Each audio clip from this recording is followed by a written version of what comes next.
Bismillah, alhamdulillah, wassalatu wassalamu ala rasulillah wa ala alihi wa ashabihi wa man tabi'ahum bi ihsan ila yaumil qiyamah amma ba'du.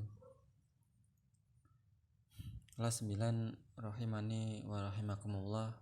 Alhamdulillah, syukur kepada Allah Subhanahu wa taala masih memberikan kita kesempatan untuk merasakan puasa Asyura dan juga merasakan bulan Muharram dan merasakan tahun yang baru, tahun 1442 Hijriah. Semoga tahun 1442 Hijriah kita menjadi pribadi-pribadi yang lebih baik. Bagi yang sudah melaksanakan puasa Asyura maupun puasa tanggal 11 ataupun tanggal 9, dan kita harapkan semoga Allah Subhanahu wa taala mengampuni dosa-dosa kita dengan puasa tersebut. Allahumma amin. Kelas 9 rahimani wa rahimakumullah. Masuk ke pelajaran yang selanjutnya, yaitu tentang keadaan-keadaan yang mengharamkan sebagian makanan. Kenapa makanan itu menjadi haram? Salah satunya adalah bangkai. Makanan tersebut telah menjadi bangkai. Keadaan-keadaan bangkai itu bermacam-macam. Ada yang dia memang disembelih atau yang tidak disembelih, terjatuh, tertembak, tertikam, tercekik, kesetrum, dan yang lainnya. Jadi banyak ya di situ bangkai, dan di situ ternyata hukumnya berbeda-beda. Yang pertama adalah bangkai, jenis-jenis dan ketentuannya. Sebenarnya asal muasal daripada makanan itu adalah boleh. Tetapi makanan tersebut kadang yang halal berubah menjadi tidak boleh karena beberapa hal. Salah satunya dia berubah menjadi bangkai. Ya. Yang pertama, makanan tersebut halal, tapi dia menjadi haram karena dia telah menjadi bangkai. Apa itu bangkai? Bangkai itu ya sesuatu, semua yang mati karena tidak disembelih dengan sembelihan yang syar'i, itu namanya bangkai. Ayam itu ya boleh halal hukumnya, tapi dia berubah menjadi haram apabila dia terlindas truk dan kemudian dia mati. Itu udah haram dan itu menjadi bangkai dan itu merubah hukumnya. Dalilnya sangat jelas di sini, surat Al-Maidah ayat 3. A'udzubillahi minasyaitonirrajim. Hurimat 'alaikumul maitata wadamul laham.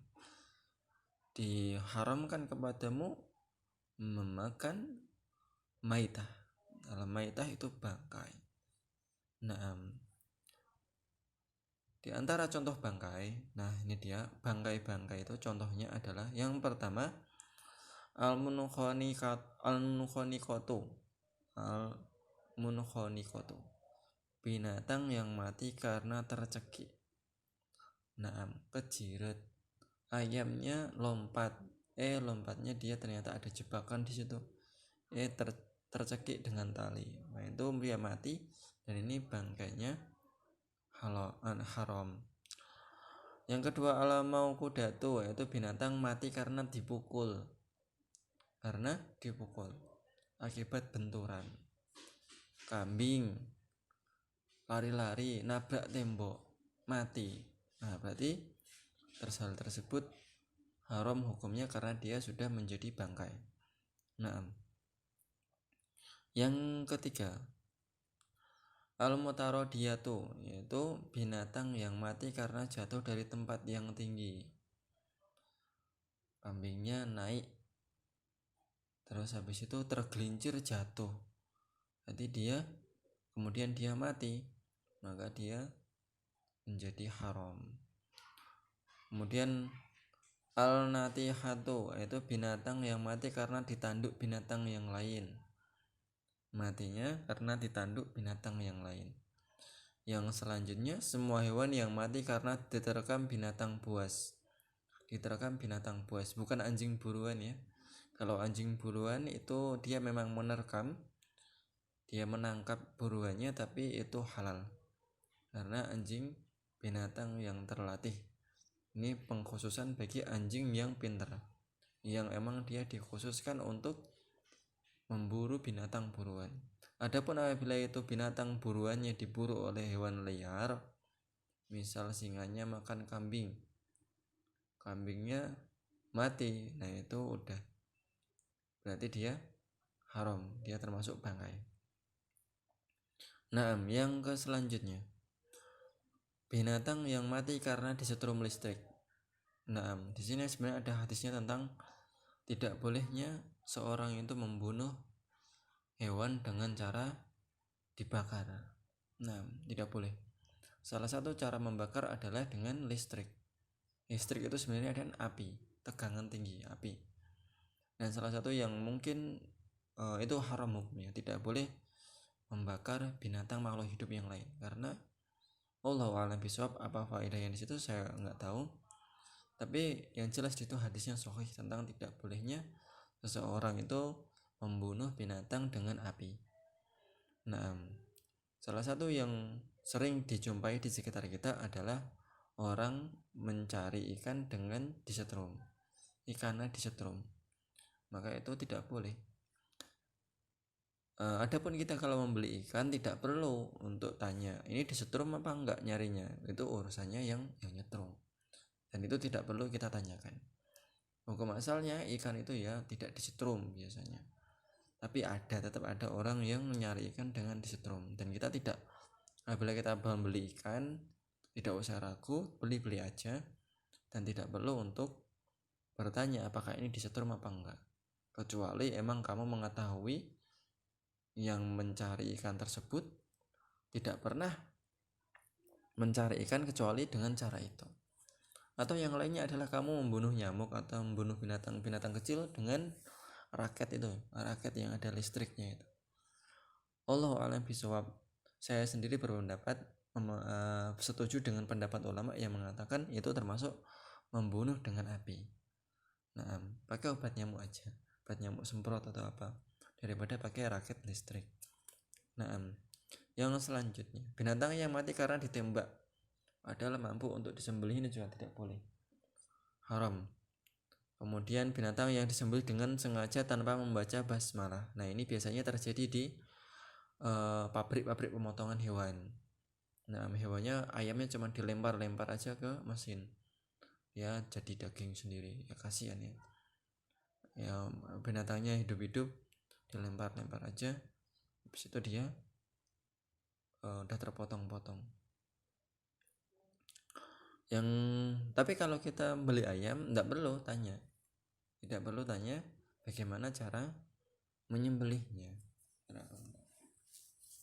dan insya Allah itu tetap halal. Nah, kecuali kamu tahu dan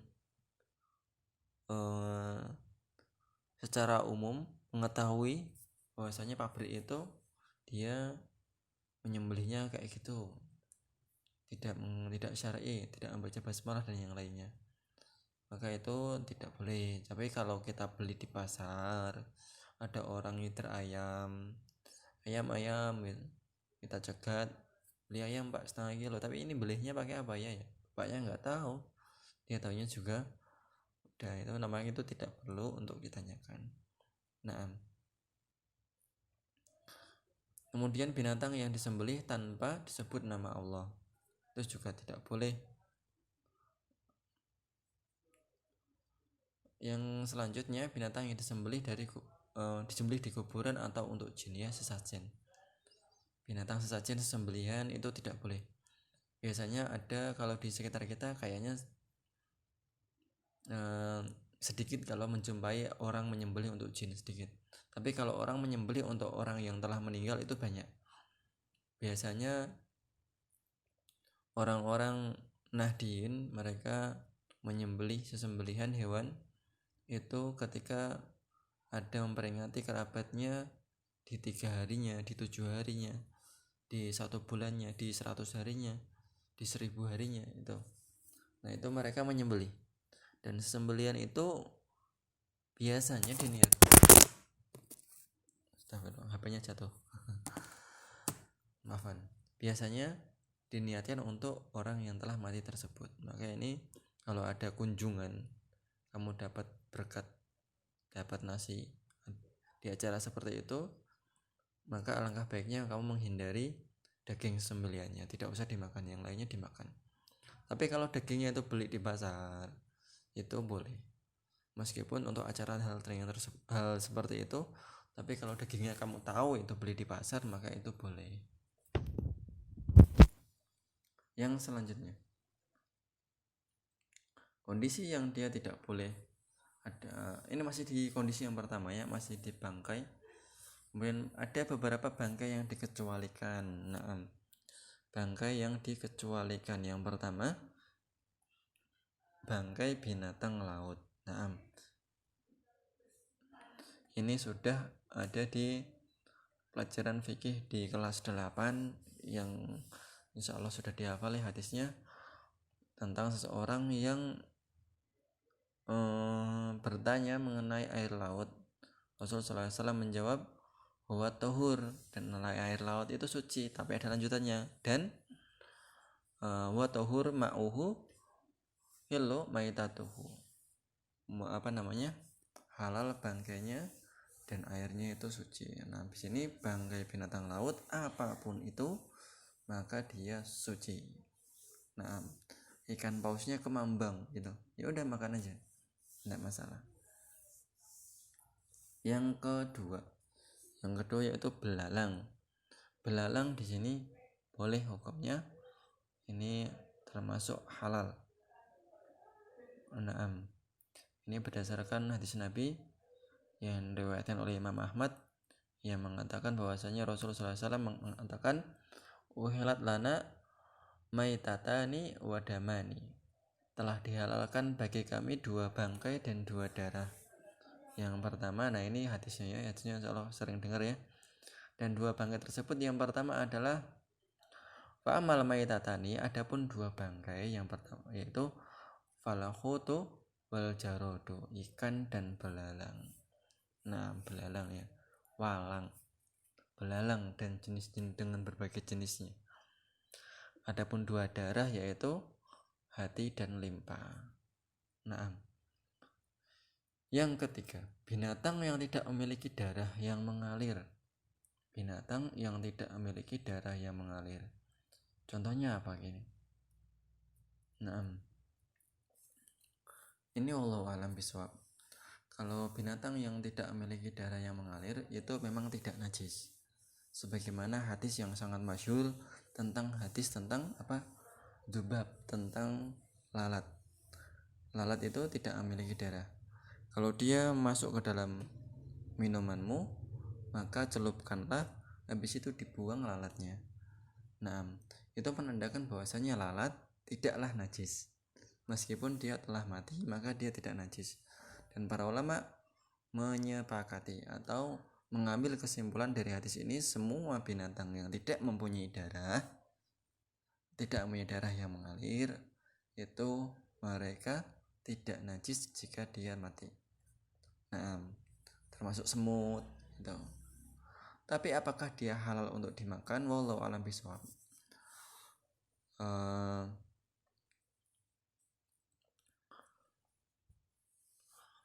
Di sini kalau dari yang sepengetahuan saya lebih condong ke pendapat yang dia tidak boleh dimakan. Naam, lalat, nyamuk, semut itu tidak boleh dimakan. Naam. Tapi ada juga yang dia membolehkan untuk dimakan. Tapi walau alam bisawab, saya kira tidak ada ya. Ini tidak perlu dipanjang lebarkan, karena tidak ada orang yang makan nyamuk insyaallah. Apalagi makan lalat, kayaknya nggak ada. Jadi ini pertanyaan kalau ada ditanyakan, bagaimana hukumnya, boleh nggak dimakan? Walau alam bisawab, saya tidak tahu lah. Mungkin tepatnya saya tidak tahu. Tapi pertanyaan seperti itu tidak wadih ya, nggak jelas, karena tidak mungkin terjadi. Mungkin ya, kalau ada orang sengaja makan lalat, mungkin dia kelainan mungkin. Nah, jadi kita tidak perlu berpanjang lebar di sini. Nah, kemudian hewan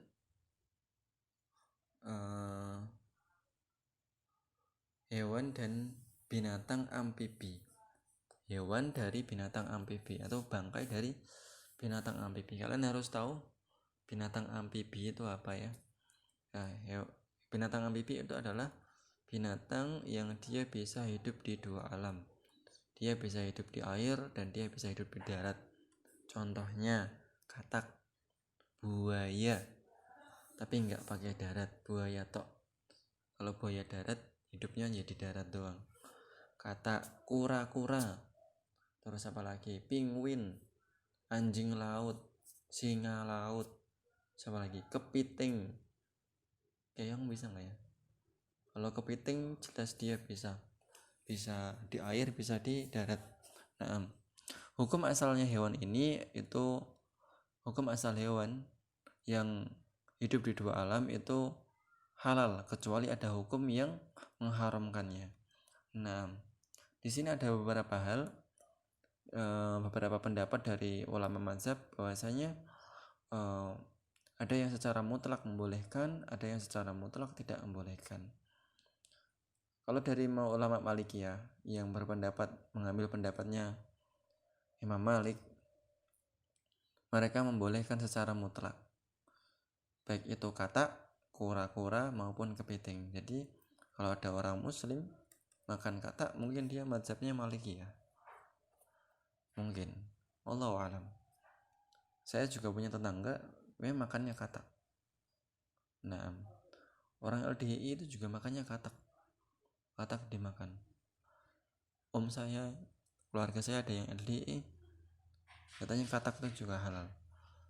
Nah, wallahu alam.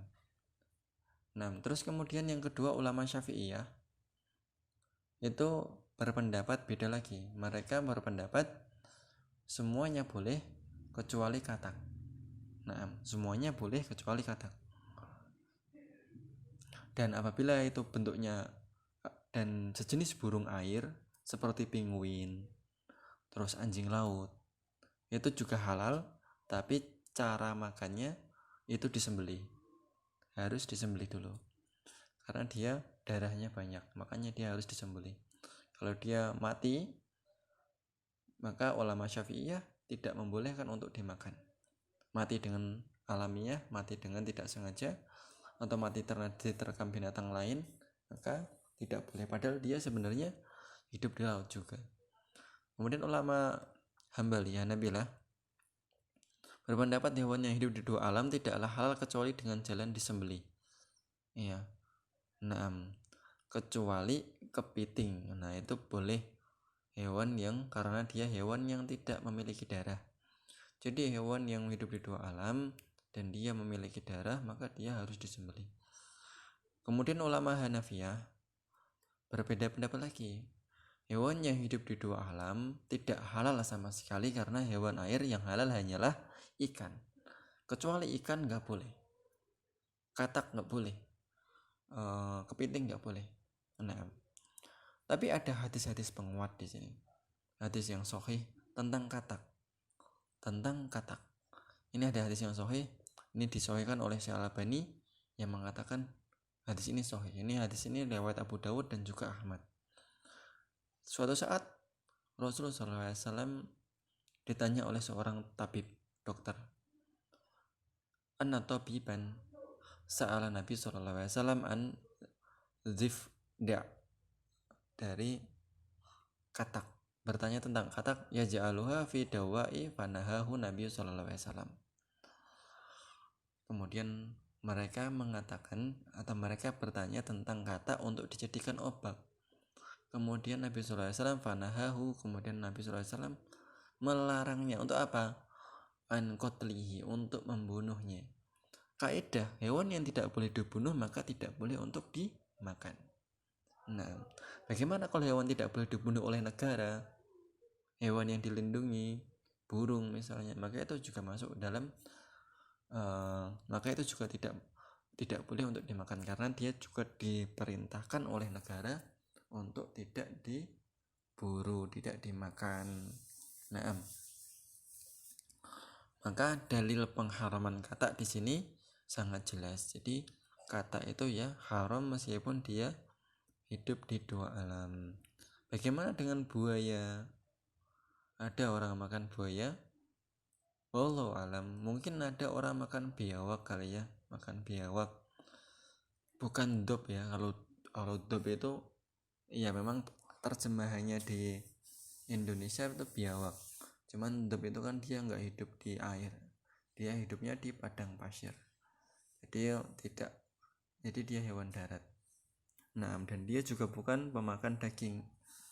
Nah, tapi kalau biawak itu persis banget kayak buaya tapi kecil. Makannya ya apa aja, kadang tikus, kadang ayam. Nah, bagaimana dengan maka ini masuk ke dalam hadis kullu dinabin minasiba fa'akluhu haram. Segala binatang buas yang bertaring maka memakannya adalah haram. Nah, tapi beberapa juga mengatakan buaya itu halal.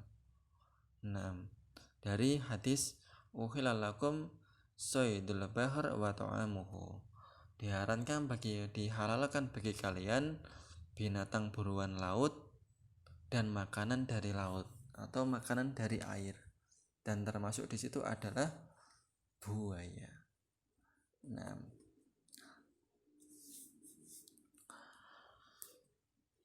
bagaimana dengan kepiting? Nah, kepiting ini boleh, dia halal karena dia termasuk binatang yang tidak mempunyai darah, tidak perlu disembelih, dan dia halal. Bagaimana dengan kura-kura? Wallahu a'lam bishawab. Saya kira tidak ada orang Indonesia makan kura-kura ya. Jadi di sini bisa kita simpulkan. Sebenarnya ini panjang pembahasannya, tapi saya simpulkan saja. Kesimpulannya, untuk hewan yang hidup di dua alam, ini yang pertama, hukum seluruh hewan air itu halal. Begitu pula asal hewan air yang hidup di dua alam. Pokoknya hukum yang hewan air, hukum asalnya itu semuanya halal. Yang kedua, kata itu haram dengan berdasarkan dalil pelarangan membunuhnya untuk obat tadi. Itu haram. Jadi ini kata dalilnya jelas dia haram. Maka jangan mencoba-coba makan kata. Yang ketiga, buaya. Nah, ini berbeda pendapat, tapi mending tidak usah, karena itu bukan kebiasaan kita untuk makan buaya ya. Buaya termasuk juga hewan yang dilindungi, maka itu juga tidak boleh untuk diburu. Nah, yang keempat, ular yang hidup di air juga, contohnya ular laut. Ular laut itu kalau dia keluar dari laut dia mati. Bagaimana ular yang seperti itu? Ular yang hanya hidup di air juga, maka dia halal, termasuk dalam keumuman hadis tentang halalnya binatang laut. Kemudian yang kelima, hewan air yang bisa hidup di dua alam, darat dan laut, seperti anjing laut, kura-kura, singa laut, itu boleh dimakan tetapi dengan jalan disembelih. Nah,